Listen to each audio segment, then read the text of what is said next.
Hello, Dr. Mark here, and today I wanted to go over one of my more unusual questions from my Ask a Vet column. There were not many references in the texts on poisoning since this is such an unusual case. The question was: our border collie is 12 months old and 14 kilograms. He started eating some gooseberries from our garden without me noticing at first. I didn't know they were bad for dogs, but my wife said they are.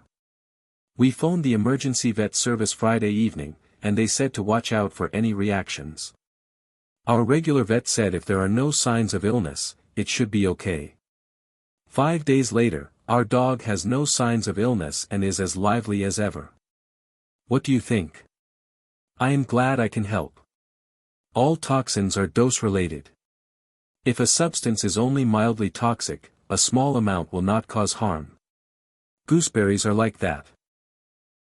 They are certainly not toxic in the way that we think of poison ivy or hemlock, and certainly are not one of the berries that we would consider as a cause of poisoning. There are two things that could potentially cause a problem, however. They contain very small amounts of cyanide, 0.014 to 0.020 parts per million, but it is mostly in the leaves and a small amount in the pits of the seeds. They also contain oxalic acids. If a dog were to eat a high number of gooseberries or other vegetables or foods that contain a high level of oxalates every day for a long time, he would potentially have kidney stones, bladder stones, or other urinary tract problems. Apple seeds also contain cyanide, more than that found in gooseberries, and it would take several hundred of them to kill a medium-sized dog. There are no published doses for how many gooseberries it would take to hurt a dog, but since your dog is 14 kilograms, it would most likely take several kilograms of gooseberries. It is unlikely that your dog would even want to eat that many. Some of the clinical signs a dog with cyanide or oxalate poisoning can have include appetite loss, vomiting, lethargy, excessive salivation, blood in the urine, excessive urination, and excessive thirst.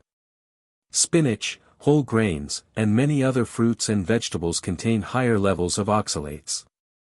They are all added to the processed dry dog foods sold in stores, and we are told that they are perfectly safe for dogs to eat. Since you mentioned that he is a border collie, I did want to point out that he is not even one of the breeds usually affected by oxalate crystals and stones. Most of the dogs with this condition are Yorkshire Terriers, Shih Tzus, Bichons, miniature poodles, and Lhasa Apsos. So although you can keep an eye out for the symptoms I listed above, do not worry about any effects from this fruit. Thanks for watching.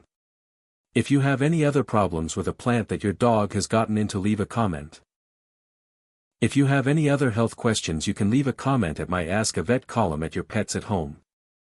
Was this info helpful? If so, give it a like and please subscribe.